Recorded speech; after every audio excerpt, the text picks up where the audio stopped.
It's not moving. Maybe it's not even alive.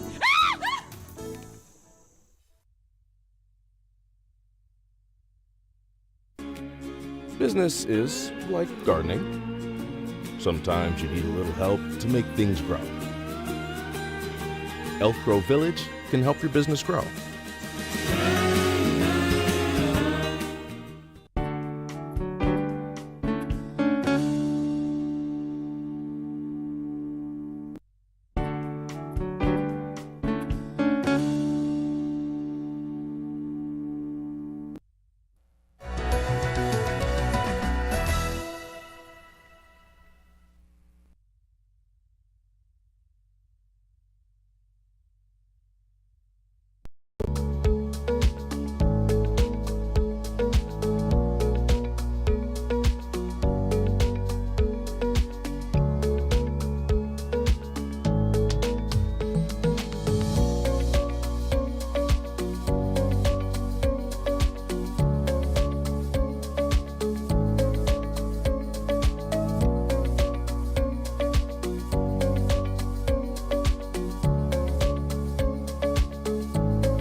Let's do this. Thanks for warning me. That's your fault. You used to have a button that you could turn. I know, that's what we had. I think we're good, right? Here we go. Okay, good evening. I'd like to call to order a regular scheduled meeting of the Elk Grove Park District Board on May 9th, 2024. I need a roll call, please. President Walls? Here. Commissioner Carlson? Here. Commissioner Cook? Here. Commissioner O'Malley? Here. Commissioner Biedke is absent. First order of business, approval of minutes, April 25th, 2024, Committee of the Whole, and April 25th, 2024, regular meeting. All those in favor say aye. Aye. Aye as well. April 25th, 2024, closed session meeting. This one I need a motion and a second on. So moved. Second. Roll call, please. Commissioner Carlson? Yes. Commissioner Cook? Yes. Commissioner O'Malley? Absolutely. President Walls? I am a simple yes. May 3rd, 2024, Golf Committee meeting. I just need a voice vote on that. Everybody read it? Yep. Yes. Yes. Yes. Good. Another abstention. Okay. We're Fred. Recognition of special guests. AARP tax preparer representatives Roger, I should have asked you. Stoskopf, thank you, and Fred Janowski. Fred, is it you this year or is it Roger? Rogers. You've passed the torch. Trying to. We can't operate without Fred. Thank you. So I'm Roger Stoskopf. I'm the local coordinator for the ARP tax aid site at Elk Grove.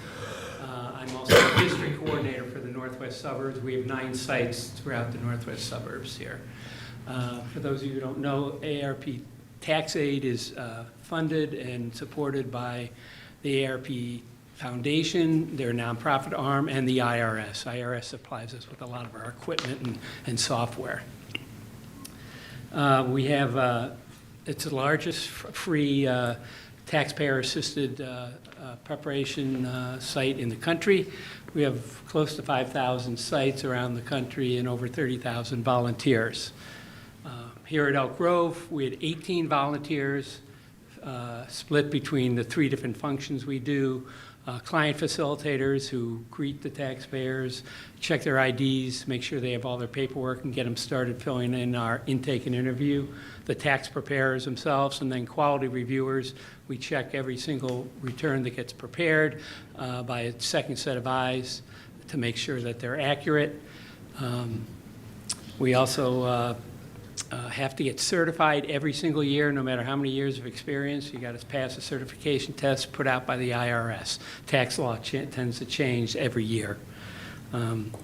As far as when I was here last year, I said one of our goals was to finally get our volume back to where it was pre-COVID, and that did happen this year. We had did 496 returns this season, versus last year was 405, so that's a 22% increase with the same number of volunteers at the site. It's a tribute to everybody and what we were able to accomplish. And that's pretty much matches what we did back in 2019. So our goal this coming year is to do over 500, get above that level for the first time, and we think we can do it with some rearranging of the site and maybe being able to add another preparer site. We usually have 6 to 7 tax preparation desks at the site, and we're going to try to do 7 to 8 next year. We have 4 hours of appointments starting at 9 and 10, 11, and 12. Typically takes us about an hour to do a tax return. Some takes longer, some take less. Our main goal is to service the senior community, and with special emphasis on low-income seniors. And if you look at the adjusted gross income this year for those 500 tax returns we did, it was $40,000. That was a $5,000 increase over last year, and we saw that throughout the district. And the reason for that is our seniors saw a lot more interest and dividend income from higher interest rates this year. But that being said, 40% of our taxpayers had adjusted gross income of less than $20,000. So that shows that we're really serving that low-income senior community that really needs our help. And another 29% were in the 20 to 50%. So 69% of the people we saw had incomes under $50,000, and it's not a whole lot to live on in this day and age. Over 88% of the taxpayers we saw were over 60 years old, so again, showing that we, focus on that senior citizen community. We're not allowed to have an age limit. We see everyone who makes an appointment as long as they're within the scope of our program. But we do, we always try to focus, and we tend to do these sites at senior centers so we get that senior population. We're fortunate at Elk Grove to have a pretty experienced team. 4 of our volunteers got their 10-year service award this year, and Fred has been with the program 21 years, so we have a lot of experience. He makes sure we all stay on the straight and narrow, And then as far as the Park District and the Sheila Ray Center staff, I can't say enough about how they make our job easy and make us efficient. They're very easy to work with, open to when we make suggestions about maybe the layout of the site. Gina, our liaison, does a great job, and it's a pleasure to work with her. And the maintenance gentleman, George, is just fantastic. If Fred says to him, next week could we have these tables like this or that, he never forgets. It's exactly like that, and every week after that, it's always the way we want it. And it's always set up by the time we get in. Sometimes we come in earlier and earlier, Fred and I are the first ones there, but he's already got it all set up. I don't know when he gets into work, but he makes sure it's there, it's all set up for us when we get there. And then I'd like to thank you folks here for giving us the space at the site and being able to work with the staff there. So with that, I'll open up any questions you have. I just want to say thank you. We've been doing this a long time. You are serving our residents, maybe some others, it doesn't matter. Overwhelming majority live in Elk Grove. We're serving the right people. Right. And to Fred, I hope you're here next year doing this, but if you're not, So do I. yeah, thank you very much. Fred, And believe me, those who don't know Fred, he's given a lot of time to this village other than this program alone. And we, as a purchase board, appreciate not only this, but all the other things you've done for us over your course of your tenure here at Elk Grove Village. You're one of those people that just has no problem stepping up. and the I people, appreciate it. yeah, the people that come in, who come in year after year, they all know Fred. Yeah. And if he's not around, they say, where's Fred? You know? Well, I've been here 55 years in Elk Grove now, Well, thank you. 1969, so we moved here. Well, we'll see you both next year, and All thanks right. for your service. Thank you. We're glad, happy to help. Okay. It's a good partnership. Thank you. No problem. Okay, Steve Thunder is here, Pickleball Sound Study. What's the name of your company? Thunder Hearing and Sound. Okay. So yes, my name is Steve Thunder. By the way, that is my real name, not a joke. I I was paused. born into it. So actually, I was really born into it because my dad is an acoustical engineer as well. So I have a lot of experience. I actually worked for him for 15 years. Now we're shifting everything over to my company, Thunder Hearing and Sound. So his company was Acoustic Associates, if you've heard that name before. He's done a lot of work in the Chicagoland area. So anyways, so we take a look at pickleball courts, the proposed pickleball courts, and we wanted to analyze, is that going to be an impact on the community nearby, the residents nearby? And in determining that, there's two parts that go into that. There is the sound level of pickleball play itself, and then how that transmits to a resident's backyard, right, to changing location. With that happening, there's going to be different effects on the sound. It's going to reduce sound levels just from the propagation itself. It's going to reduce sound levels from air absorption, from ground absorption, and all these different factors that go into it. And then the other aspect of determining impact is the ambient level. What is the typical background noise in this area, right?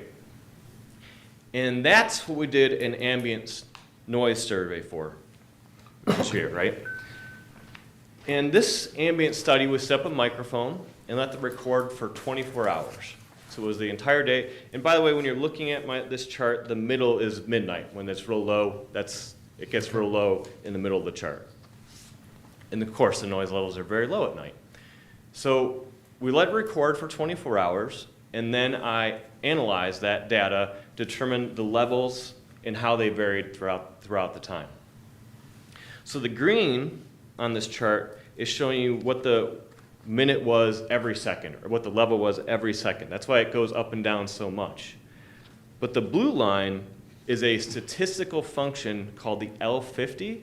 And what that means is it's just simply, what's the level for this time period, for this here, for that blue line is 10-minute period segments of sound.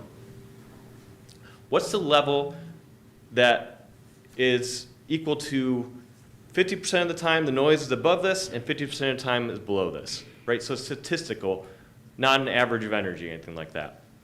And that helps it, that's why it's a little bit lower, because there was a lot of aircraft overhead, but it really, the blue line wasn't as affected by that. The L50 isn't as affected by that. It allows for those louder noises, but still tries to balance it to get you to basically what's the right level? What's the right level for this environment? That's ultimately what we're trying to get at. And then if you look at the next page, is a sound map, right? So in my computer modeling program, I was able to lay out these courts and put, from previous data I've collected, put pickleball play happening in each court. So each pink dot there represents a pair of players. And so this is for completely full courts, which these days they are a lot with pickleball. So every one of those dots represents a little sound source, and that travels outwards, propagates outwards, and takes into all those effects like I was talking about. In addition to that, included in this is a 5 dB penalty for pickleball noise. Because of the character and the impulsive nature of pickleball noise, we've learned that it needs to be penalized an extra 5 dB. So that's already included in what you're looking at here. And then I was able to set this green area on the outside for the background noise I determined at 5 p.m., which was that L50 I talked about. And that was 49 dBA for that time period. Okay, so in essence, this gives you a good idea of what the audibility would be of pickleball at any location in the area. So the brighter it is and the closer you are, the more audible the pickleball noise will be. The further away you are in getting into the darker green areas, the less audible it will be. And that's in essence how we determine impact as well. Essentially degree of audibility. If something's very audible, then it's going to be more annoying and more impactful than if it's less audible. For example, if I were to take these pickleball courts and put them in a very busy, like right next to a highway where it's a lot of noise, or like downtown Chicago where there's a lot of noise, you can imagine that it's not, you probably won't even hear it. You're just not very much, right? So it's not going to be very impactful. But conversely, if I had, even if something is like a chirping cricket in the quietest room imaginable, that can still be annoying because I'm in a very quiet room, right? And that's cricket's just making noise. And that difference is what we care about. And so that's what we're trying to answer here. And so with the levels I see here, I determined that there would be at certain times of the day, there would be a mild impact. And later in the day, when the noise starts to roll off, actually we can go to the next chart. This kind of clarifies it a little bit, right? So the blue lines, the dark blue lines is unmitigated pickleball noise, right? So if there was no mitigation added, the dark blue lines would be what the pickleball noise, what that noise level was. At location number 6, which you can refer back to the map, is down here near these homes to the southwest. The green line shows what that ambient noise was, the L50 I talked about before. So essentially what we're trying to do is then compare those two levels, right? And as you see in the later period of the part of the day, when it gets to be the evening and that background noise drops down, now that pickleball play is going to become more apparent because it's further above, right? Not because the pickleball play level changed, but because the ambient noise was changing. So therefore, that sound level at that time of day is more impactful. That can be solved with mitigation, right? Mitigation in this case would be, is there a page here at the end?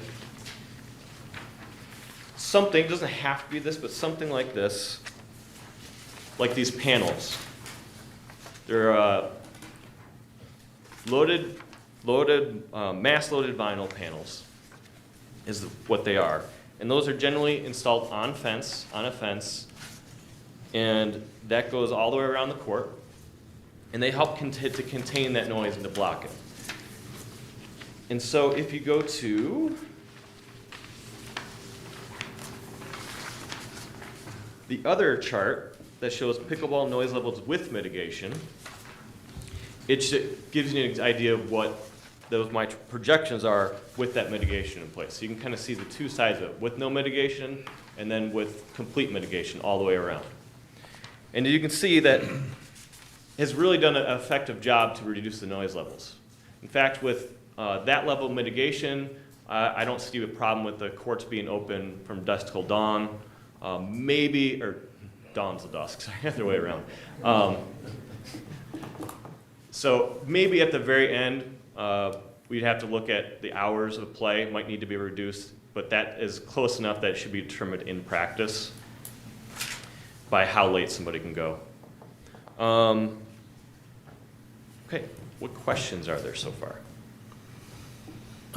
As far as the sound test, does it take into account, does it make any difference? Are you figuring all the courts being used when you did this, or just half the courts, one, or doesn't it make a difference? All my figures were based on full courts, every single court in use. Okay. And the data I use is live pickleball play data that I have I collected, 2019. It was good data. It can be hard to get good data, sample source data like that. But I did a recording that was very similar But the key was that at the time, the background noise levels were low enough that that qualified as quality data.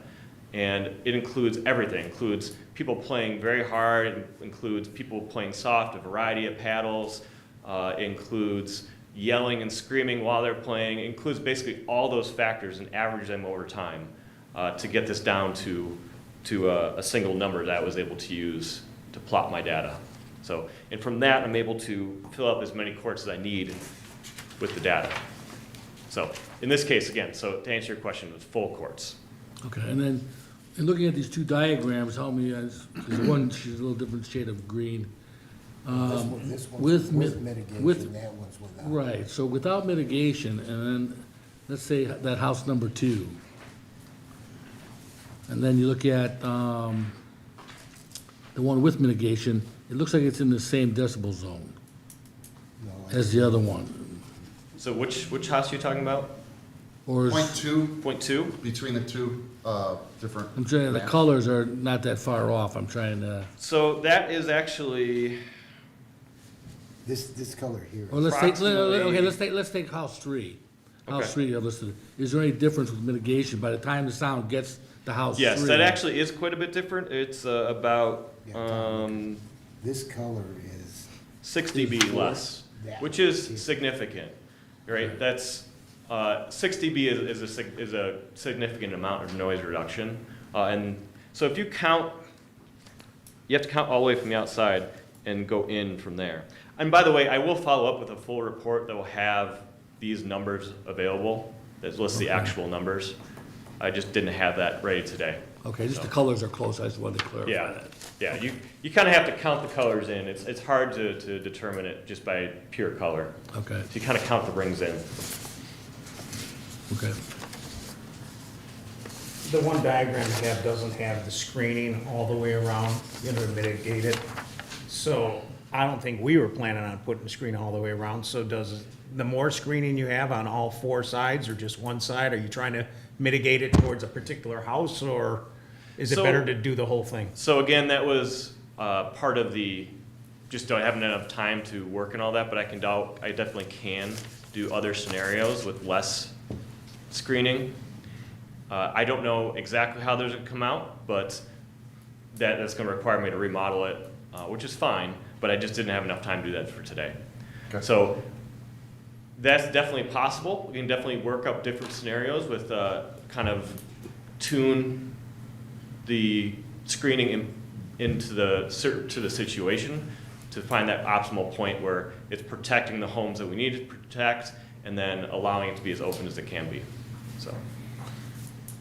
What else do other parks use, or what would you suggest mitigation-wise? I know homeowners along the railroad tracks actually plant trees, not only for a buffer, but, you know, to lessen the sound. So does Mother Nature help if we brought in trees or anything? So you could bring in trees, but it would take you so many trees, you have to make it so thick that it's not really practical. Essentially, if you can see it, then you're gonna be able to hear it. There's virtually no loss in sound if I can see it. And I would say don't worry about too many leaves, even if there's a few leaves in the area. They don't do a lot to block the sound because they're so thin. They block the higher frequencies they can help with, but not the lower frequencies. And so unless you have very thick, very thick trees and bushes, then you don't really get much sound reduction out of them. You can get a little bit, but not much. I challenged Mark, just a question, like, I would assume a lot of these fences are the same length, but if you're trying to mitigate it on one side, would it deafen the sound if you actually, let's say it's 10 foot, but where you're trying to lessen the sound, do you make the side 15 foot or 18 foot? Does that go ahead and do anything? Yeah, we do account for the height of the barrier is one that we enter, and at this point I just made the barriers the same height as the fence, which I believe was 10 feet. Is that right? Yeah. So that's what's in there right now. But yes, if you adjust it down, if you have a shorter barrier, then it's typically not quite as effective. But it just goes in increments, you know. You're still going to have to break the line of sight though, so you're still going to need it above about head height at a minimum. But again, that's something that I can fine tune in with additional time and modeling. What's the difference on the decibel on, to the right and left, To the right and left. like in here? So like on Oh. that So second green down, if you're in that color zone, then you're, like, for example, if we take that second green color, then that means if you're in that green color, that's 49 to 52. So Okay. you're somewhere in between those two so numbers. in this one with the mitigation, it looks like it's, if I'm seeing the color correctly, it's 49 to 52? Correct. Well, that's less than a conversation. Yeah, it Okay. is. Any other questions? Yeah, will your report actually to have some other things we can compare it to then? So like you said, you say it's the level of a conversation, but depending on what zone it is, can you compare it to something that I actually know what it sounds like instead of just? Well, Bill, you kind of get that on this one. Yeah, I Yeah. see that, but I've got conversation, vacuum, dishwasher, Yeah, but it's at the Well, decibel level. some of the residents were talking about traffic and a 6-lane highway and, conversations, so I was trying to get a little bit more. So the point of the study was to determine impact, and so really the goal should be, what is the difference in noise levels? It doesn't really matter so much that it's at a conversation level, because if I had a very quiet environment and I had, even 45 dBA of sound, that might be still really disruptive, depending on the nature of the sound and what it is, because it was such a big difference. So I advocate not to look so much at the overall level and more at what the difference is from the ambient, which is what this whole thing is geared towards, and thus why I do coloring the way I do and set the background green color to be the same as the ambient level, and then it just shows you what you'd be able to hear. You can essentially think of this as degrees of audibility. So. Okay. And that's not to say, though, it's not to say you wouldn't hear anything. If you're in the dark green, you could still definitely hear some of it. Just on average, it's about the same level. Just gives you a reference for that. That's what your chart shows here, correct? The green line is the ambient noise. Correct. The blue line on Yep. this line. So. So with mitigation. Yeah. So with pickleball noise mitigation, is less than the ambient noise. it's below. 90% of the Yeah, time. below most of the time. Although I will say that I didn't have a chance to review anything from the airport, so I don't know how typical the planes were, but there were a lot of planes. My guess is that's probably relatively typical, Yeah. just because of O'Hare's not far away. So, would you guys agree? Yeah. Yeah. Yeah. Okay. Okay. Thank you. Thank you. I just had one question for Mark. On this one sheet, it does say pickleball hours in parentheses, 6 a.m. to 9 p.m. So was that created by staff, or was that just for a sound study? That was an assumption Yeah. that Stephen made. Okay. I didn't say one way or another. Okay. We had a conversation just this afternoon, and I tried to correct it a little bit, thinking about dawn to dusk. But Okay. he had already made the report. And then I'm assuming John and Ben, that's something we would discuss, going to Marshall, not going to Marshall, Yeah. what the hours are. And no matter where we put them, hours will be a discussion. Okay. Can I ask you to stay for a little bit? Yeah, You might be a shall answer man for us. No problem. Thank you.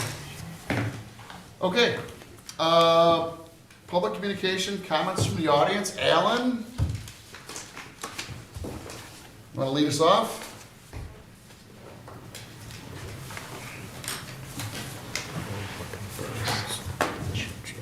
Thank you, Mr. President, for allowing me the opportunity to address the board. My name is Alan Kreitz. I'm a 55-year resident of Elk Grove Village. My purpose of being here was determining what percentage of the persons having knowledge of a decibel, because of the previous conversations they had in the past 2 months, the people that use the word decibel previously don't seem to have any understanding of what a decibel is. A decibel is referred to as the 20 times the log of the E1 or E1 divided by E2. E being the electromotive force, or in this case, the voltages.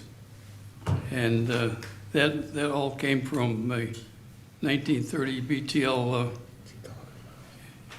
engineering use of sound level measurements. Bell Telephone Laboratories has used that since they were designing telephone systems. Previously, residents' concerns should have addressed their levels with the correct terminology, such as sound pressure levels, not decibels. Measurements of sound pressure levels is done with a sound pressure level meter. A sound pressure level meter uses a microphone to convert audio sounds to electrical voltages. A microphone is technically referred to as being a transducer. Converted signals are then used to process the signals for other uses. The relationship of measured voltages are then compared from max to min and are then related to each other or others by the use of the term decibel. The decibel is not a measure of sound levels, it is a measure of voltage measurements. To get a reduction of between undesirable and desirable sound pressure levels, one needs to use an attenuator or voltage reducer of the objectional sound pressure levels.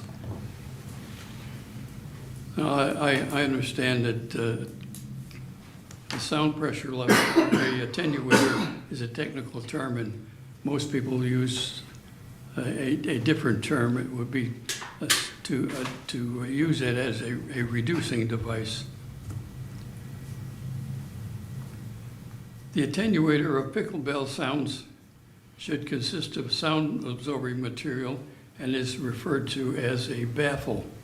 The sound absorbing material absorbs the sound and contains it in the area that the sound is emanating from. The characteristic of the baffle is to reduce the objectionable sound pressure level to one of acceptable levels by a factor of determined by the decibel rating. The decibel ratio is not a measure of sounds, but is a method of determining the effectiveness of the sound absorbing material in the construction of baffles. The baffles are typically different constructions in the material. If Mrs. Connie Cundiff had a sound level meter, she could speak more effectively about her residents' concerns, not then erroneously referring to decibel levels, but before construction of a pickleball facilities are designed. If Connie Cundiff had a sound level meter, I would be terrified if I was Mark, because she would probably be all over the area measuring sound pressure levels at all times and at all questions. This concludes my comments tonight, Mr. President. Thank you, Alan. Are there any questions? All good. Thank you. Any other comments from the audience? I will say that's why I took science field biology as my elective in college. All right, good evening. My name is Jeff Majewski, and I'm currently the 12U coach for the Elk Grove Travelers. I was removed from the Elk Grove Travel Baseball Advisory Board for a breach of the letter of understanding between the Park District and Elk Grove Travel Baseball. Let me state clearly, I never saw that letter of understanding. The first time I saw it was on Monday, April 8th, 2024. I then read the letter of understanding. Section 8 states as a new board member, I was supposed to receive the volunteer board manual and letter of understanding. I requested a copy of the proof I received those, as I do not recall ever getting them, and that proof was not supplied. Section I of the letter of understanding states I should have gone through an orientation training prior to being appointed to the board. I do not recall ever going through that, and I asked for records of that, and they were not supplied. Lastly, Section N states the Park District will be available to assist in budgeting, purchasing, and providing proper financial forms.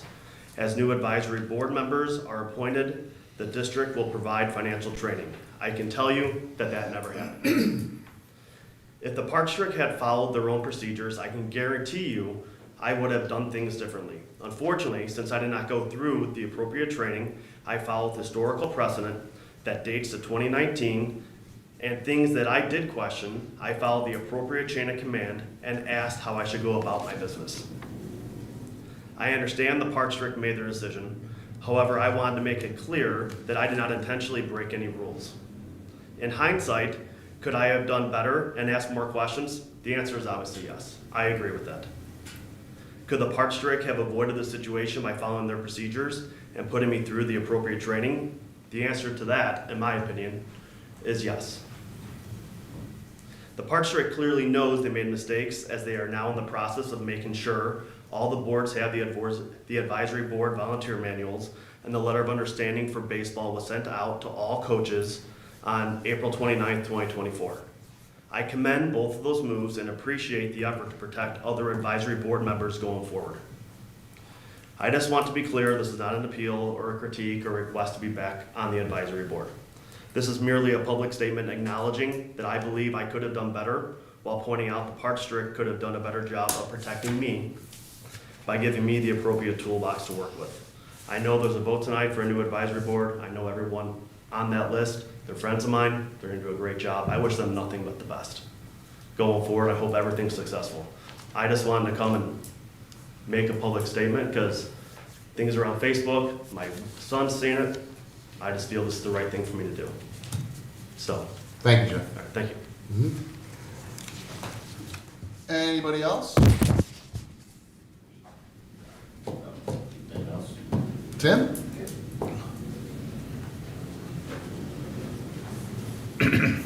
Greetings, my name is Tim Burns, resident of Banbury Avenue. I want to just kind of divert attention back to something that occurred in December. At the December 7th, 2023 board meeting, there was specific talk about the hemorrhaging of dollars that is associated with the Pavilion Aquatic Center. I'm curious as to now, 5 months later, what things have been done to at least mitigate or fill in the breach so that you're not losing as much money on the Pavilion Aquatic Center, and that loss is being sprinkled over into other successful programs to which residents are having to pay more for those programs because they're paying the fees for the losses in the Pavilion Aquatic Center. Specifically, I think that in the past 5 months, first of all, I think you got great, wonderful people there. So I think the people at the department level of the Aquatic Center are wonderful. But I think the people in this room have not given the Aquatic Center the time, focus, and attention that it needs to be successful.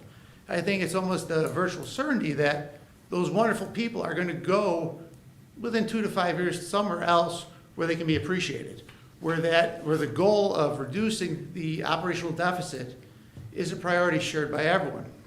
Now, specifically, I think you're missing a lot of opportunities. The first opportunity that you miss every single day is that, to give you an example, when you go to the Pavilion Fitness Center, you set foot in the Pavilion Fitness Center, and then you can go to the track. There's a whole host of people that say, I just want to walk the track. I want to run the track. I don't want to have anything to do with the Pavilion Fitness Center. I just like the track.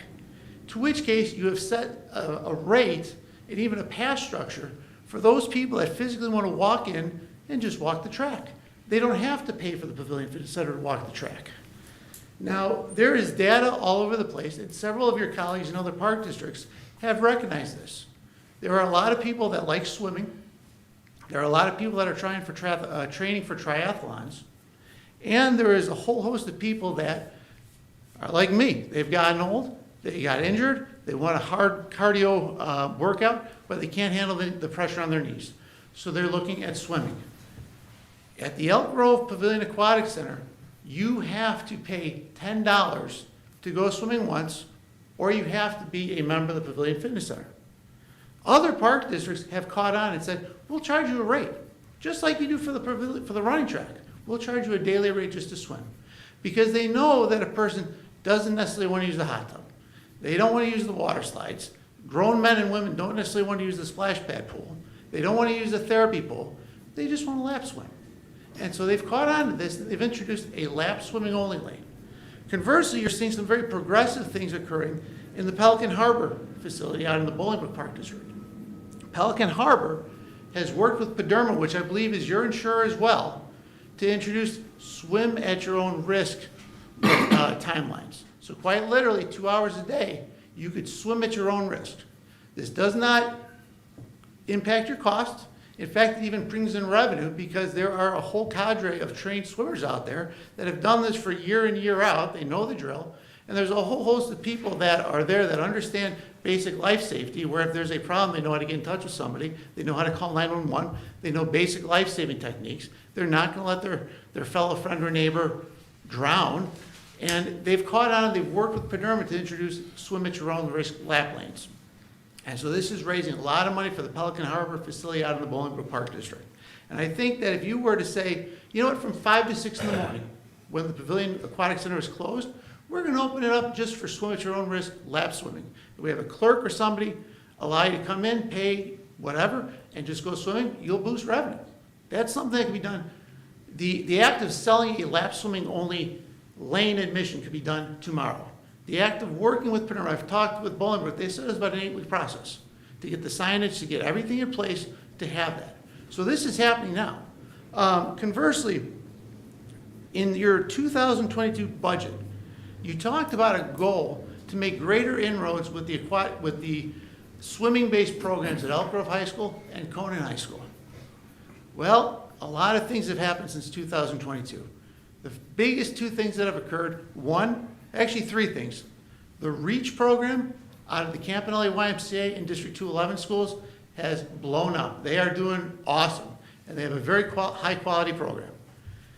And secondly, the CORE program, run out of District 214 schools, is growing leaps and bounds. In fact, the CORE program is starting to get into the business of offering swimming lessons at Elk Grove High School using Elk Grove Village kids. And so this is going to be your #1 competition. They will go head-to-head with you. And I noticed that in your December 2023 board minutes, you mentioned you had an issue with staffing. I'm willing to bet you a lot of those kids are getting recruited by CORE to do the same thing out of the Elk Grove High School pool.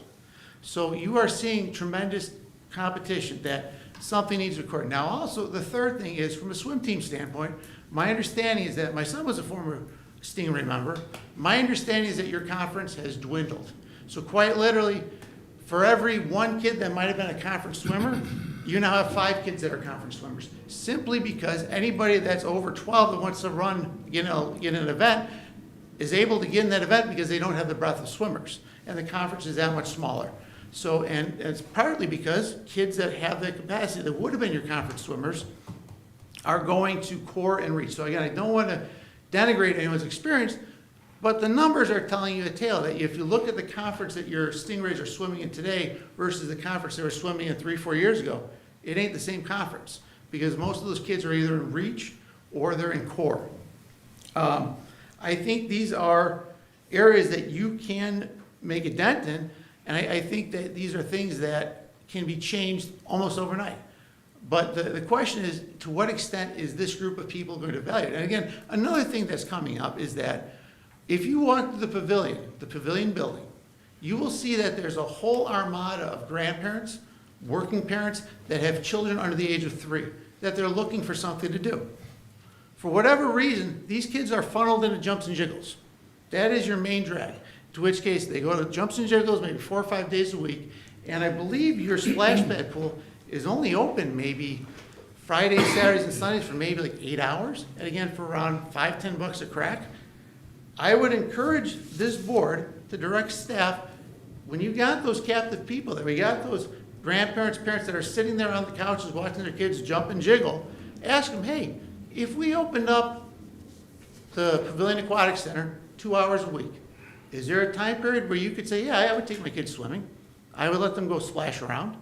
I guarantee you, you would have that. So part of the problem is that the aquatic center is just not open enough.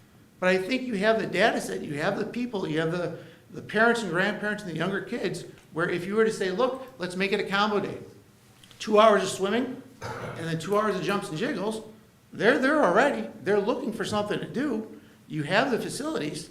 Just a question of finding the right time, and you have people walking around. They got iPads galore. They could just ask people questions. Say, if we open it, would you come by? So I think these are things that can be easily done, and my hope is that the board will make this a priority. Say we're going to stop the hemorrhaging. We're at least going to make a gap. We want to reduce the deficit by at least 20% by the end of the year. So that is it. Thank you, Jim. Anybody else?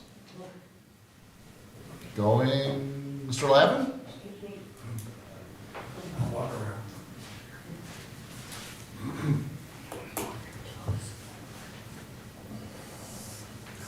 Good evening, Bill Lavin, Elk Grove resident. Can we take a moment and ask a few questions of Mr. Thunder? Yeah, as a matter of fact, that's why I was kind of forward thinking as a board, that's a good idea. I, again, trying to catch up. I understand there's sound and it's noise, but some sound at certain frequencies are more irritating to an individual. Can that be mitigated? Yes, it can be mitigated just by mitigating the sound in general, but that is why there's a 5 dB penalty on that. That's why it's effective sound, and why there's a 5 dB penalty on pickleball noise is because of that. It's because the impulsive nature and a little bit to do with the frequency as well. So that's pretty much already included. Now, some sounds are more irritating to an individual. Yeah. That's true. Is that something that's consistent with pickleball? So, in terms of irritating individual, every individual is going to be different, right? Every individual has different susceptibilities. When we look at it, we pull our information, we do our analysis from is based on studies that have been on whole populations and kind of trying to look at what's a reasonable level. And essentially what's found is that, like I talked about, it's a comparison of background noise. If you're below that, then most people aren't as sensitive to whatever noise it is because you're already accustomed to a certain level. And if it just goes up a little bit, most people are just fine with that. Now, if I'm accustomed to a certain level of ambient noise, like living by a highway with a consistent sound, a fan running, now you get into pickleball where it becomes inconsistent, infrequent, where it's happening and then not happening. Yeah, that's part of the impulsive nature, right? And so that's part of the reason for that 5 dB penalty. So that's already been assessed. That's been assessed. Yeah. And so exposed to that for 15 hours a day would lead somebody to be uncomfortable? I can't speak to individuals, but as a population whole, it'll be okay. Thank you very much. Thank you, Mr. Lavin. Anybody else? All good? Mr. Chabon? Yes, I guess I will, okay. Sharon Chabon, I've lived here 53 years. I'm right by Marshall Park, so I've seen progressions and changes and all of this, all these many, many years. And I'm curious as to the board's attitude toward putting so much into such a small area. It's like putting 50 pounds in a 10-pound sack. You know, it's just crammed with things. And it's not a park anymore. It's like a sports complex. You've got the soccer, you've got basketball, you have the piddle paddle or whatever they call the pad thing, and now you want to add pickleball.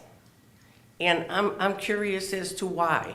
I remember the lovely times I had with children at the park and there's nothing that you can swing on, jump on, do anything that young kids like to do. And so I'm just curious why you're cramming so much into that area. Thank you. Okay, all right. Anything else? Well, I guess I was calling it a sports complex. Instead of a neighborhood park, we now are going to have a sports complex right in our neighborhood. And I don't think it's a very good thing. I think it is a big mistake. Thank you. Thank you, Mr. Schwal. Anybody else? Ms. Conniff? Hi, I'm back again. The people who represent 65 petitions that were turned into the village at our original meeting and who object to the lighting and the additional activity in the park of pickleball, spent last week reviewing all of the Freedom of Information documents that we have gathered over the last couple of months and taking a look at all of the conversations that we have had here and among ourselves and with the village. And the FOIAs indicate to us that since I keep saying 19, since 2021, there's been some vast changes in how our park was approached. And so they asked me to just kind of go over a review of what we see, and maybe you'll want to have some input into it. But one of the things that is very concerning to us is the fact that we're looking at a $4 million park. And as we look around on the west side of the village, there doesn't seem to be hardly anything. In fact, we were kind of surprised to see some little parks that had a bench. And that was really kind of all that was there. But the thing that we admired tremendously about the parks that we're seeing on the west side of the village is that they had green spaces. And of course, the primary focus of the people is not on pickleball. It's not on not liking pickleball. It's on the fact that the pickleball is destined for the only green space that is left at Marshall Park. The soccer field, if my statistics are correct, and I remember them, is approximately 2 acres with the benches and all the stuff that goes around it. And if that's the case, our park is only 6 acres. And we're going to have a lovely, huge facility for children in the playground, probably 10 times more than it was when my kids were little. And we're also going to have the splash pad. And we've been looking interestingly at all of the Adirondack chairs that are coming and the other things that are being added to the rest facility. And it makes us a little concerned that we're going to end up renting it and having parties, but maybe that's another story. But I think our concern is that Tom Cook indicated in a report that most of the time we spend around $200,000 on a park, okay? In 2021, our park was $2,500,000. And we're really concerned what motivation was there to bring it to $4 million, okay? The other thing we're interested in is the fact that, as Sharon indicated, it's stuffing an awful lot in a little bitty space. Let's focus on the walking path that goes around the park. I really look forward to that because I indicated to you originally, I really like to get out and exercise and walk. But you know what? I have no desire any longer to use the walking path because as I come out of my house, I go by the parking lot, and then I go by the splash pad, and then I go by the playground, and then I go by the facility that has all of the chairs and tables. and then the basketball, and then the soccer field. And at that time, I would be coming on to pickleball. And what would you get out of a walking path if you are surrounded by all of that activity and all of that noise? So the walking path has kind of lost its adventure. The other thing is that the park originally had 4 things designated, 4 activities, and the green space. And so as somebody mentioned today, there's a lot of older people in the community today. And we are, as a village, losing 1,500 people a year, okay? And I don't think it's the older people that are leaving.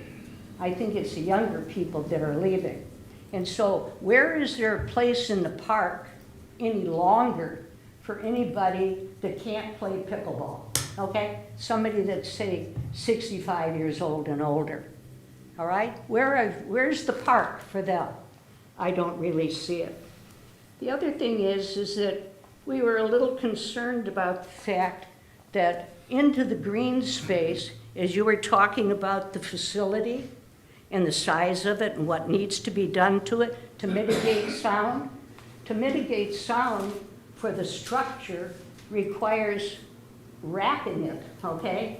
And then maybe putting the panels inside of it, which I think would be very hot for pickleball, for one thing, when it gets to be 90 to 100 degrees in Elk Grove Village. But the worst of it to me, these walls, I'm not a contractor, so I'm not sure, but I think these walls are 10 or 12 feet high. Can you imagine a 15,000 square foot obstacle in the middle of the green space wrapped in black or blue or green or whatever they want to wrap it? But can you imagine that in the middle of our park? I think that's just grotesque, absolutely grotesque. You have to excuse me. My granddaughter wrote my notes for me because I don't see well. The other thing I wanted to talk to you about was the fact that when the form was filled out for the village to put in for the phase 2, there are a couple of things happened there. In the first line of the discussion about phase 2, it referred to the fact that in 2022, that the Park District had met with the residents and they had had input into the design of the park, and that now they were going on to phase 2.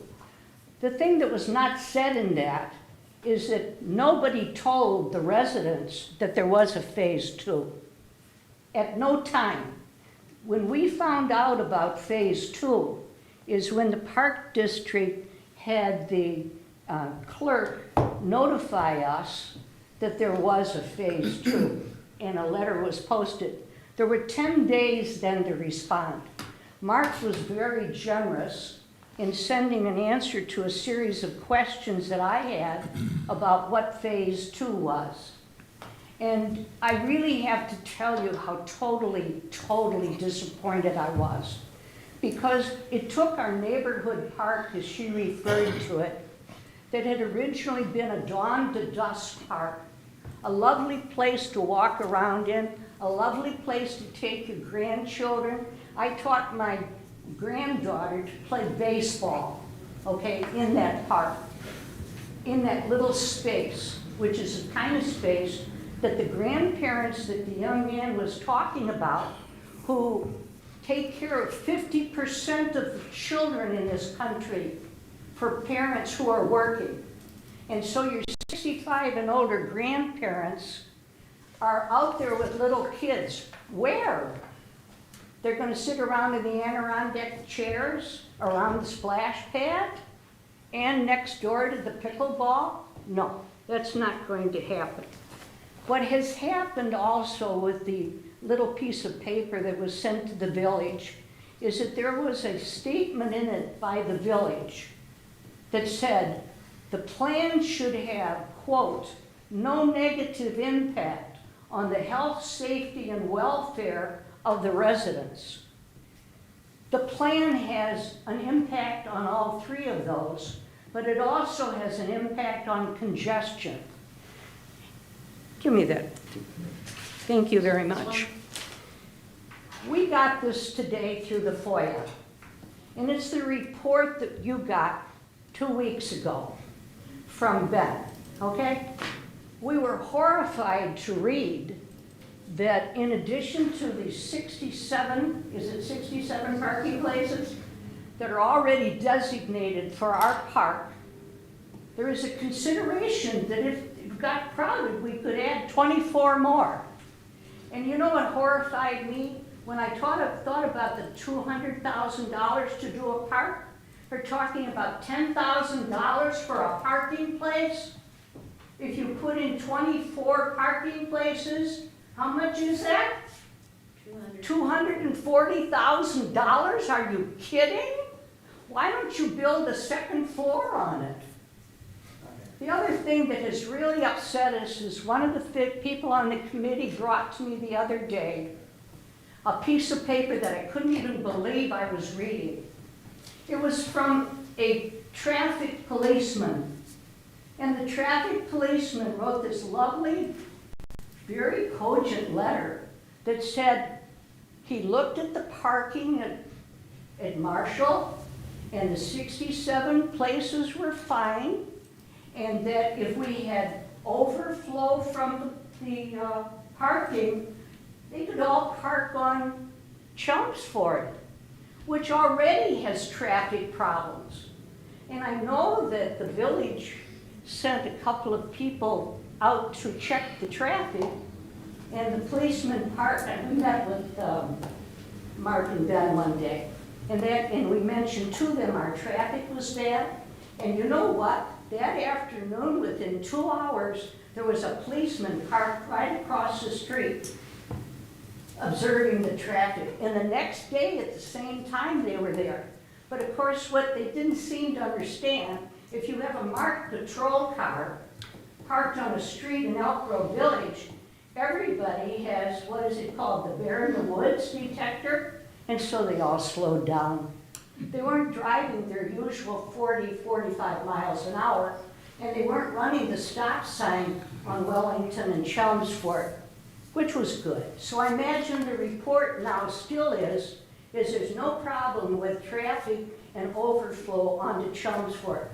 The HOA that I belong to, that has 142 units that go all the way from Wellington down to Arlington Heights Road, is very concerned about the fact that their streets, which are dedicated to the village, are now also going to be overflow parking. So I'm not concerned about 45 people coming to play pickleball. I'm concerned about what Des Plaines got 2 weeks ago when they had tournaments and competition all day long and ended up with 100 leagues. We want that in our park.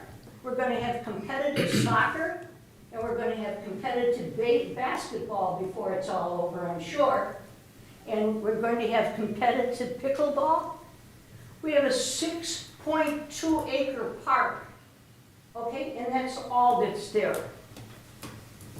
The other thing, you did the sound study. Excuse me. You aware of this? This is the sound study that's done by the Chicago Aviation Department. They put them out every month, okay? They measure from 3 areas in Elk Grove Village the sound that's coming into it, and mainly, of course, they're interested in the complaints of the airplanes, okay? When I sit on my patio on certain days, and not every day, but maybe 2 to 3 days a week, the sound is so bad you can't hear through your plugs, okay? You can't hear at all. The decibels, which are not the correct word maybe, are from 80 to 100 at some times. What the study is showing is that in the 3 measures in Elk Grove Village, they're 52, 68, and 54 decibels. What Bill mentioned regarding sound is an issue not of, quote, noise, more than anything else. It's that feeling of vibration that you get.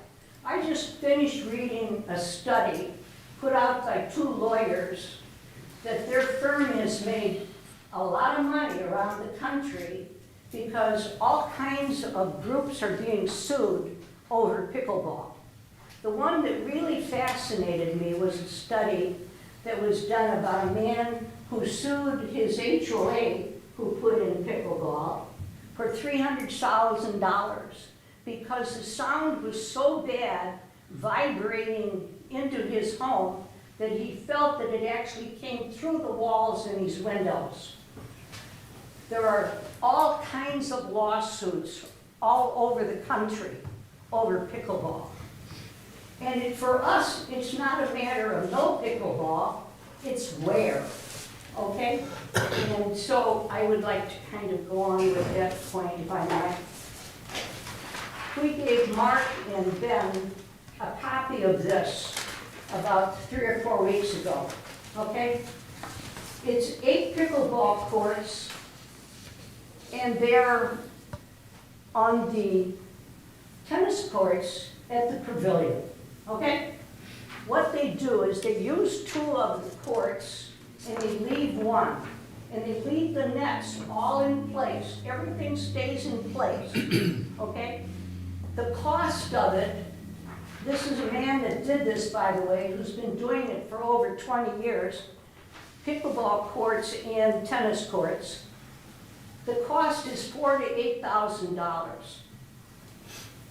When we read the study that was done for you, it said $100,000 to do the pavilion pickleball courses. I think you need somebody that does accounting differently. I left a copy of that with I have it. your president, okay? Excuse me.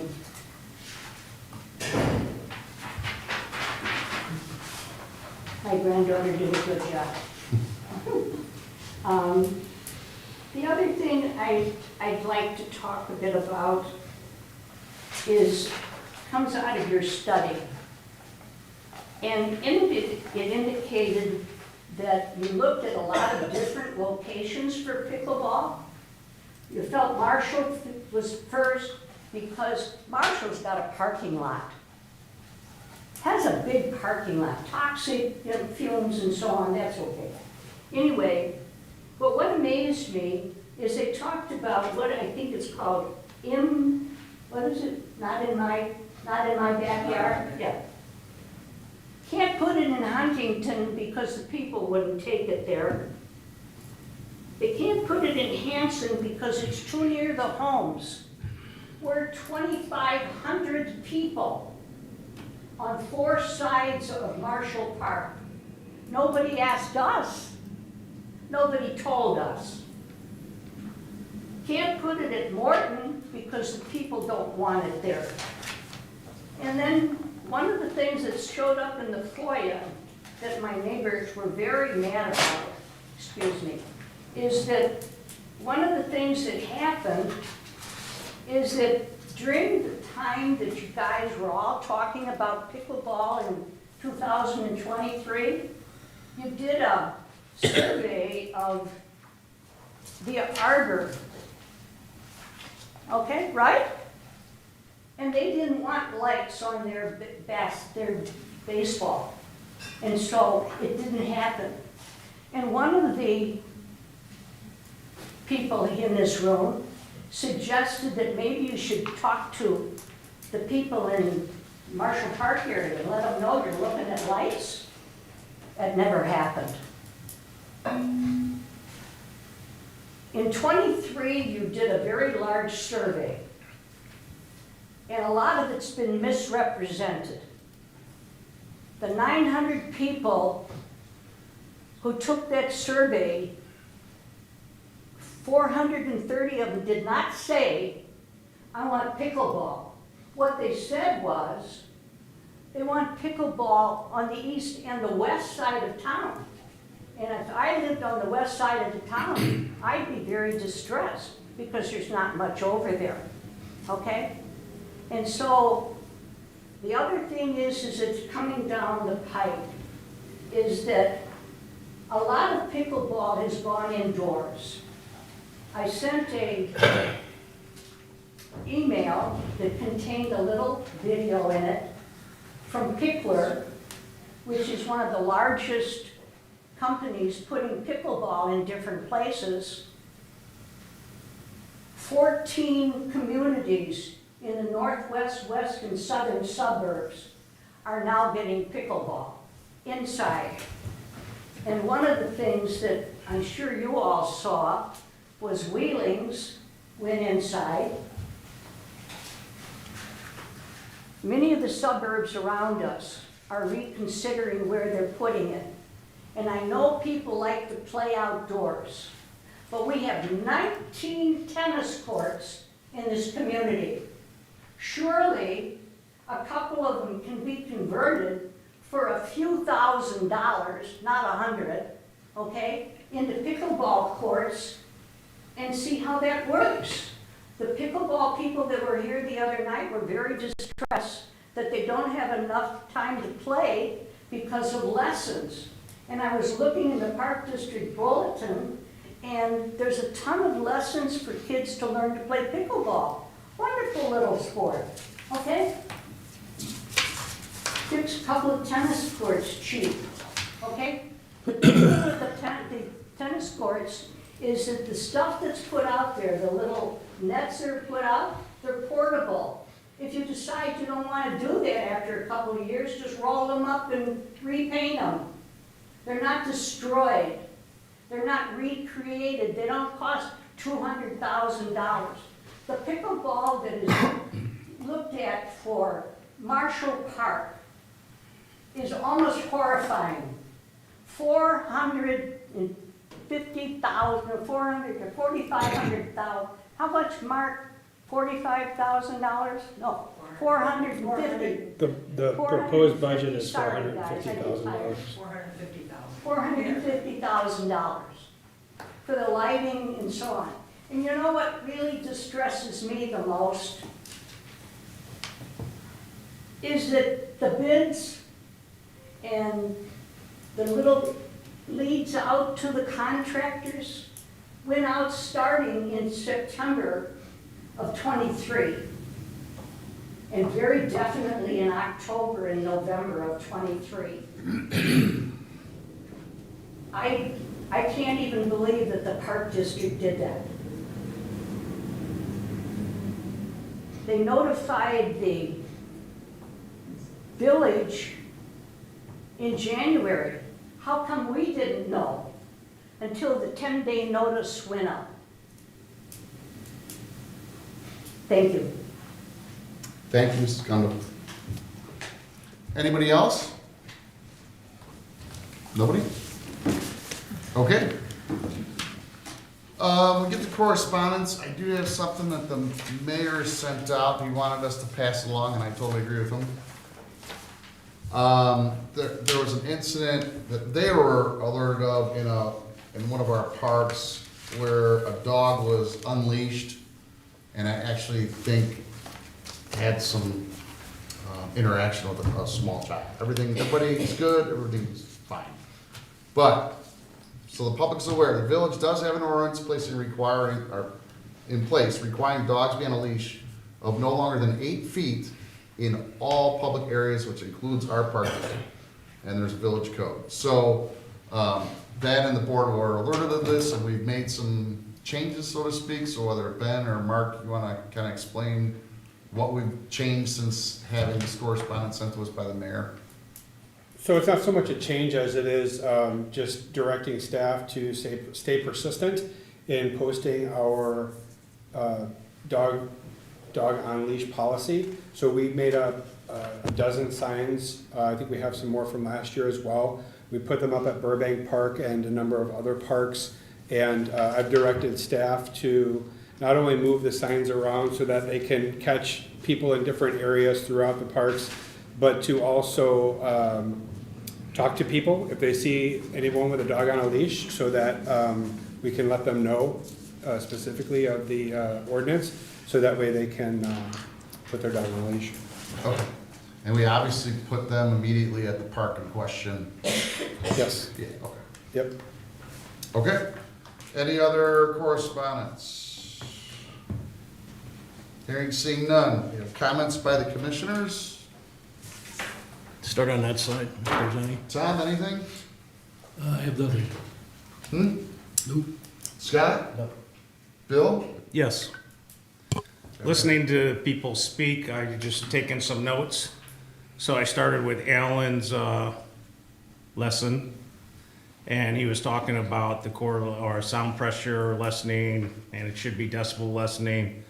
Whatever it is, in my mind, I don't care what you call it, there's got to be some correlation that if you reduce the sound pressure, that you're going to reduce the decibel. So whatever it is, I need it to be less to satisfy the homeowners. I don't care what the sound is.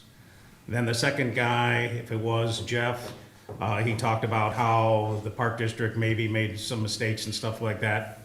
Sometimes we can't follow every single procedure that we have or policy if the people involved aren't going to come along for the ride.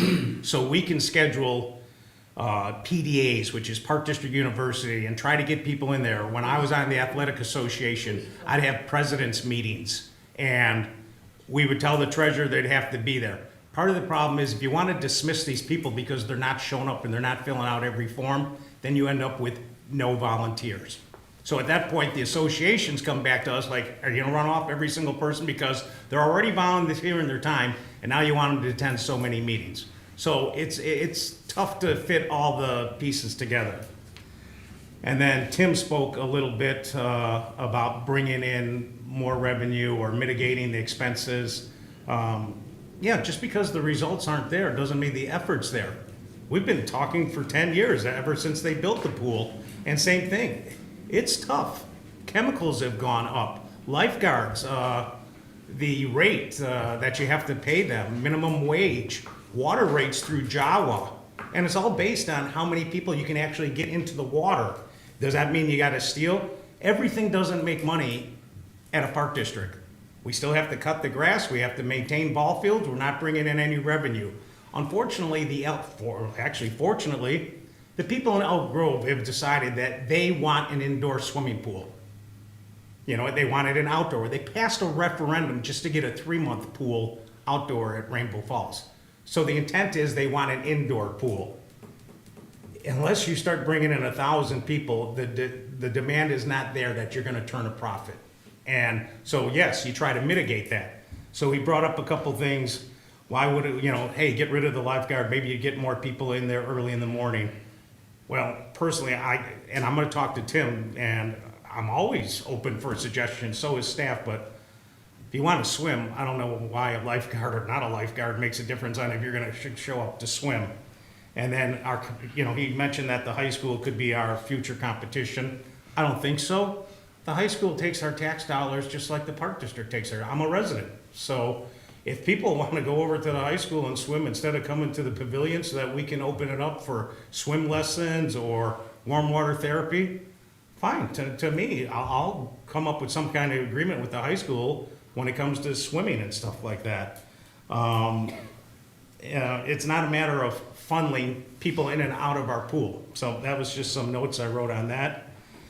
And then on Connie's things, I can't even keep track of all the notes because just because a resident comes to the microphone and states something in her opinion doesn't make it a fact.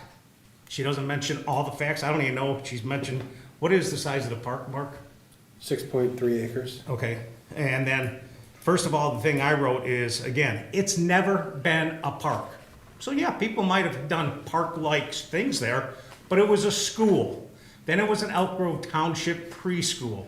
So I'm assuming this is me, if I thought it was a park in the 1960s or the 70s, I'm sure some park district board would get together and schedule park-like recreation. That's what they do. Would the whole thing be filled up? I'm sorry, it's commissioner's time. And then we talked about, she talked about how it's crammed.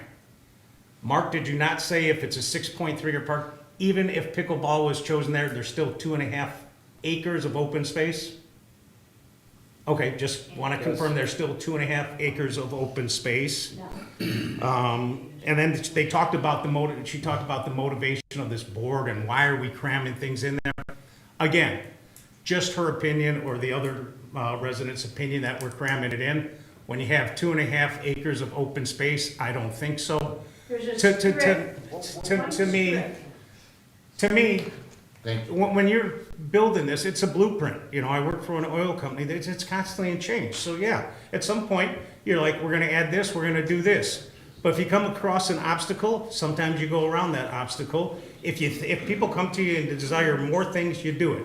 So my goal as a resident is to, yeah, if I can add more things that a resident wants to use and it ends up being multi-generational, to me, that's great.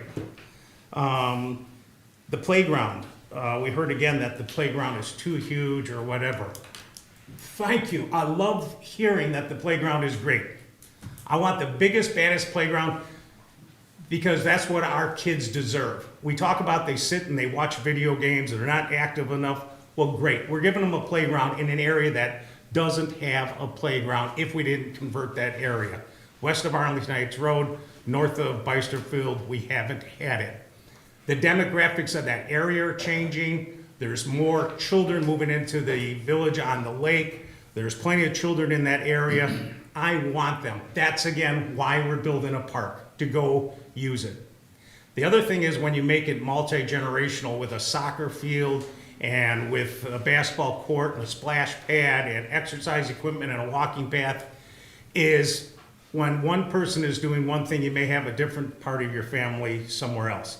It also allowed us to pick up a $400,000 state grant because you accumulate points along the way. So that means I had to add something for $200,000 so I could get a $400,000 back. I'm for it.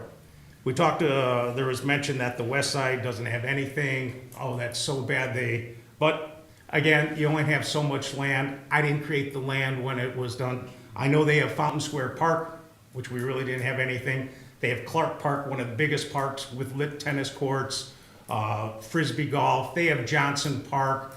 I would have to actually find out exactly how many parks we have on the west side, but I don't think if I lived on the west side, I think the park district's doing me any wrong. She talked about how there could be 65, 70 people that signed a petition. That is great. What I'm seeing is a strong 4 to 5 people coming, objecting to this. It's not saying that the 65 other people, there could be 200 people that object to this Marshall Park, but I know there's a lot of people that want pickleball at Marshall Park. The only thing that I know, because I've had to run for office when it comes to signing petitions, and I've signed petitions, sometimes I'll sign a petition to get the person out of my way. Doesn't mean I feel that way, so I don't know if 65 people at that particular area actually are against pickleball, or they said, great, I'll sign it. That I don't know. And then I got walking path. Yeah, that was actually on our survey, that a walking path is something that we wanted more in the community. So we designed a walking path around there. Again, so no matter if pickleball comes there or doesn't come there, the walking path is necessary. Oh, then how the structure may look grotesque. Well, that's all in the eyes of the beholder. If everybody goes around, our tennis courts ugly, you know, our building's ugly. Again, I don't know what we should do to make something not grotesque. That was just some of my notes for commissioners' comments. Okay. Thank you, Bill. Any others? Okay. I believe I'm in the right spot. Recommendations for acceptance and approval. Approval of athletics advisory board members. I move that these individuals be appointed to serve a 2-year term as an advisory member to the following board. Elk Grove Travel Baseball Advisory Board. Do I do them each at a time or all together? So we have Steve McElhaney, Nicholas Mosier, Mike Schaefer, Rich Shefflau, and Thomas Wacconi Jr. I need a motion and a second. So moved. Second. Can I get a roll call, please? Commissioner Cook? Yes. Commissioner O'Malley? Yes. Commissioner Carlson? Yes. President Walls? Yes. Okay, approval of the purchase, including trade-in from Direct Fitness Solutions of Mundelein, Illinois, through the Sourcewell Cooperative Purchasing Program in the amount of $75,460 for cardio fitness equipment. So moved. Second. Tiffany, can I ask, what Yeah, what was please. the budget on that? What did we budget for? So it looks different on the packet that you got committee of the whole versus today, because this is the only piece of the project that you need to approve. This is true. So the overall, I can look it up for you.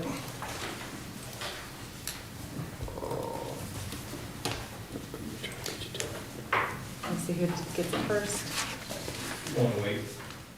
108, there we go. Mike's here tonight. Yes, 108.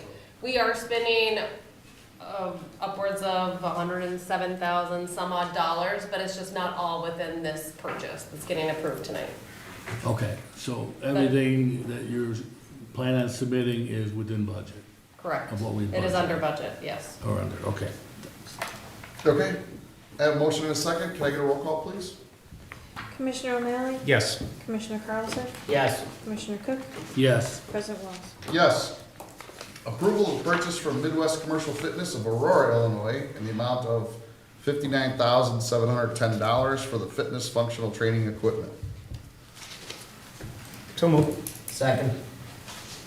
Any questions on this one? Roll call, please.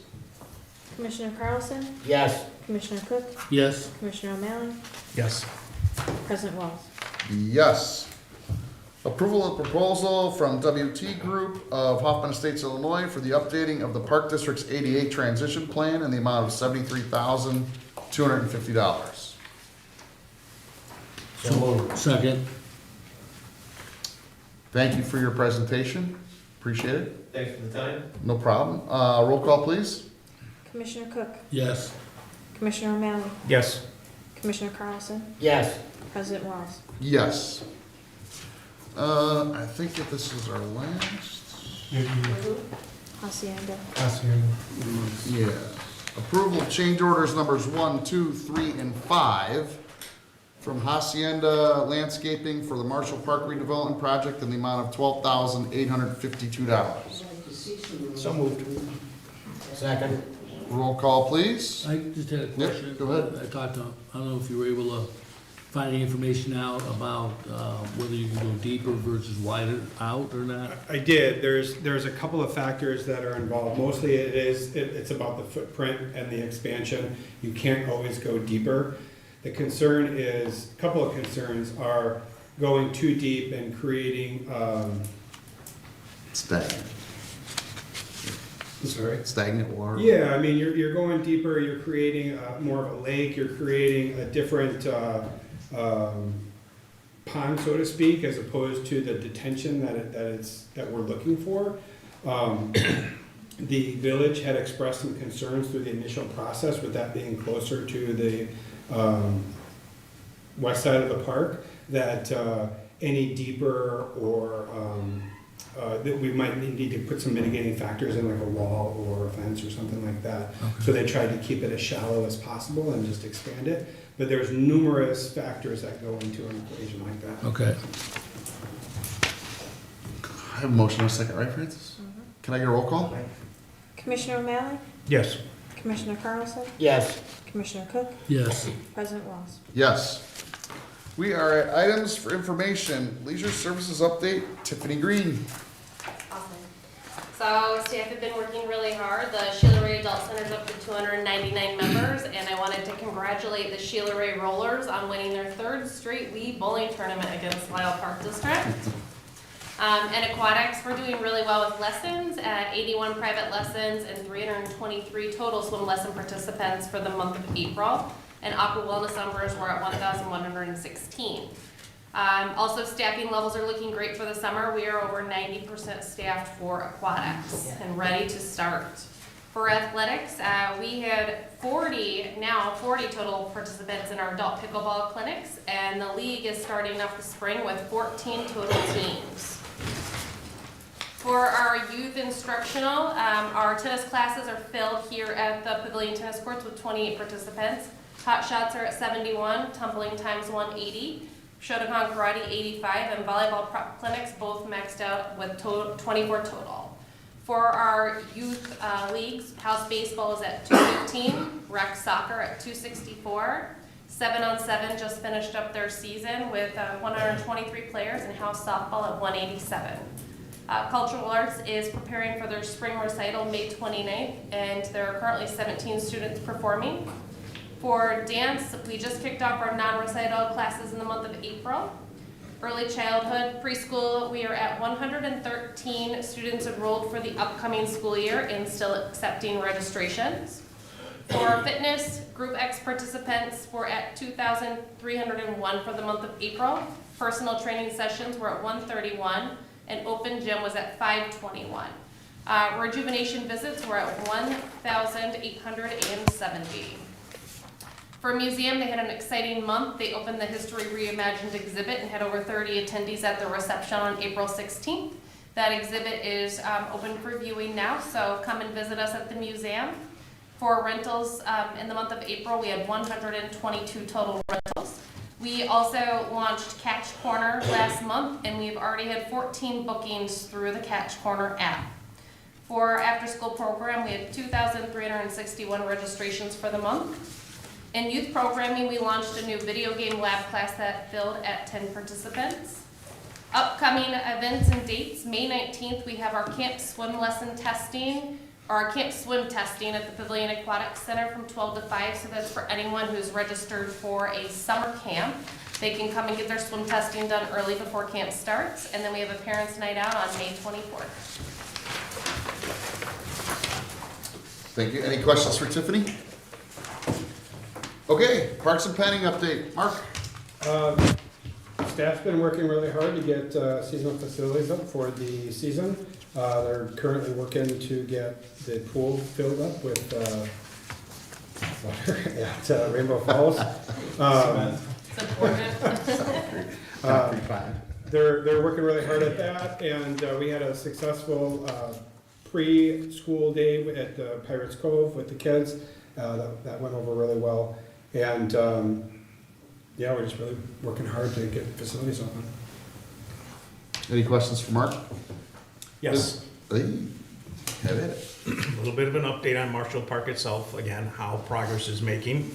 But I think maybe an audience member is thinking like I'm thinking. So the expansion of the detention area. What guarantees do we have to any of the homeowners, either on Shelley or Hastings, that anything we do is not going to affect their backyards? I mean, it's based on the architectural study. Numerous agencies involved. Okay, that's what I want to hear. There's requirements through, namely MWRD, which is the stormwater management agency that manages that to ensure that any stormwater, any runoff stays on our property. That's the way that the detention area is designed. So that's really through the design process of the architect. They have to have that all vetted through the village, through MWRD, and through, well, it starts with their civil engineer to put all that together to ensure that that happens. MWRD has an agent that comes out to our site regularly to make sure that everything is on track. As the contractor is doing their work, there are not daily inspections, but there's weekly inspections depending on the project that's going on. As they're laying pipes, as they're doing various projects, milestones are created that the inspectors have to come and inspect that to ensure that that's happening. Okay. And then it tied into the progress of the park. So we always had a goal as a board is getting, the park open by Memorial Day? How are we looking? What are you thinking? So, yeah, I mean, the target has always been Memorial Day. It's coming up really soon. And I'm maybe not as optimistic as I was in the past, but I'm holding the contractor to that day. And I'm not wavering from that. So we had a nice meeting this afternoon to talk about that, to talk about things that are going to happen to help move that along. And we'll kind of see where that's at. I still, like I said, I'm holding them to that date. So we'll see what happens. The worst case scenario, I'm hoping that the south end, the playground, the walking track, the fitness equipment, the basketball court, the shelter, the splash pad is all up and going with a lot of the work being done at the north end with the expansion plan that you guys just approved being one of the later things. We also have to do the parking lot. We're waiting for a lot of the work to be done in the park to get to the parking lot, so that way that's not disturbed after the fact. So there's just a lot of moving parts that we're working on. Yeah. Okay, and again, just a question. When we started the project like last year, why wouldn't Hacienda do some of this? We were waiting, some of the delay in my mind that you expressed to us was the playground equipment was behind because of COVID, shipping, whatever, demand. Yet we're coming on board pretty much with that. It's the other stuff that we're not, so why didn't they do more of that in the year 2023? So that's really the sense of my frustration is the over-promise and under-delivering by the contractor. And that's really where I held their feet to the fire this afternoon. And in a very animated discussion, I'm anxious to see the results of that because, like I said, my frustration level is fairly high and I'm looking forward to seeing some progress. Okay. Business services update. Brad Scholes. No limits on May 25th out at Fox Run from 7 to 10. Miller Shootout is tomorrow. I don't know the exact number, but I think it's 110 in that neighborhood. And then June 15th, we have Sam Savage from 7 to 10. They're a Motown jazzy style band. Every month we'll have something as well in July and August. That's really all I got for you tonight. Any questions? How are you moving forward with some of your openings or potential openings? So we had interviews and second interviews in for the superintendent of HR position, and continuing on with the process. Hopefully it'll be concluded shortly. Okay. Marketing communications update. Kelly. All right, thank you. As Mark and his team are working fast and furiously getting all of the facilities open, we're kind of alongside making sure that all the signage and the marketing pieces are also aligned. We did some new branding at Pirates Cove regarding signage, and one of the things I included in my report today was that on the outside of Pirates Cove, we had some perforated window vinyls installed, which are, you can see through them, so the staff can see everyone coming up the path. But then on the exterior side, if you're walking by, you can kind of have a glimpse at what's inside and behind the gatehouse. So it's really nice when the facility's not open or in the off season. So that was that was a nice improvement. We worked with the Pirates Cove facility manager on that. And so I was really happy with the results of that project. And then I'd also like to thank Mark because Mark came out on recently and he did a segment along with Amelia Deering, our museum curator, with EGTV. And they're going to be featured on the In the Grove episode, which is airing this month, to talk about, Amelia's talking about the new exhibit and Mark's talking about everything happening with all of our parks and everything that we're offering for the community in the parks, and talked, of course, a little bit about Marshall Park. And then just the last thing I was going to share was that the summer guide is out, and so registration began this past week, so everyone should have a copy of the summer guide. And registration is available, of course, as always, online and at the customer service desk. So. And that's all I had to share tonight. So we lost President Walls. So Really? We're gonna just say the next one? I was gonna ask a question, but I Well, figured you. well, then you should have asked the question. All right, have at it, Bill. Need your back. You don't have a question. All right, thank you, Kelly. Executive Director update, Ben Curcio. I just have an update. It's a shout out to staff. You've heard a lot of comments about ramping up facilities. We're coming into our busiest season. It's truly amazing how all the departments, how they work together, because it really takes all the departments working together to get our facilities open, get staff hired, onboarded. We onboard probably almost 500 people in, 2 months. It's really, truly amazing to see the teamwork, and it just, not just the staff in this room, but all staff, part-time all the way through. So I'm really proud of everyone, because we're coming into our busy season. The residents are expecting to have a good experience, and we're doing a lot of PDU safety universities coming up to get them ready too. So it's an exciting time. I always look forward to the summer.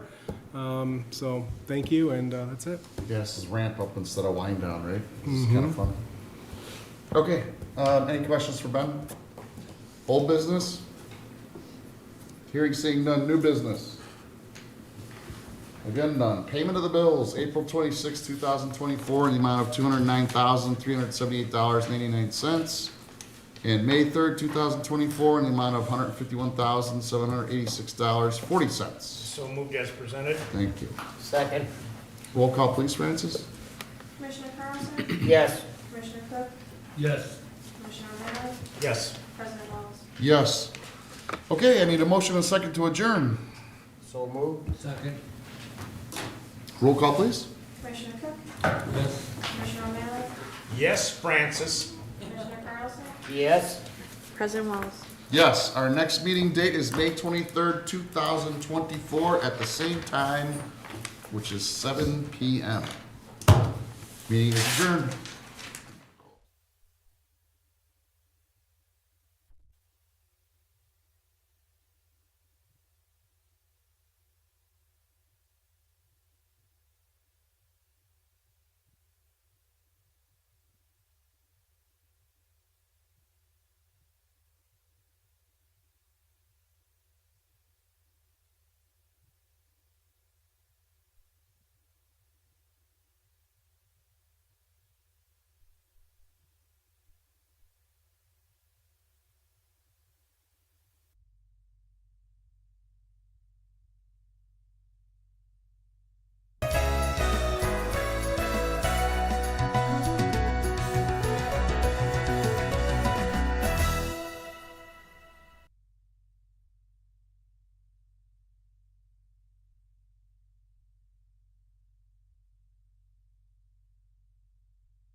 Davey knows a thing or two about getting results.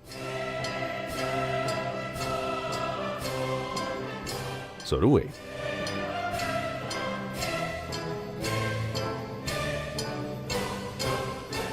Elk Grove Village can help your business get big.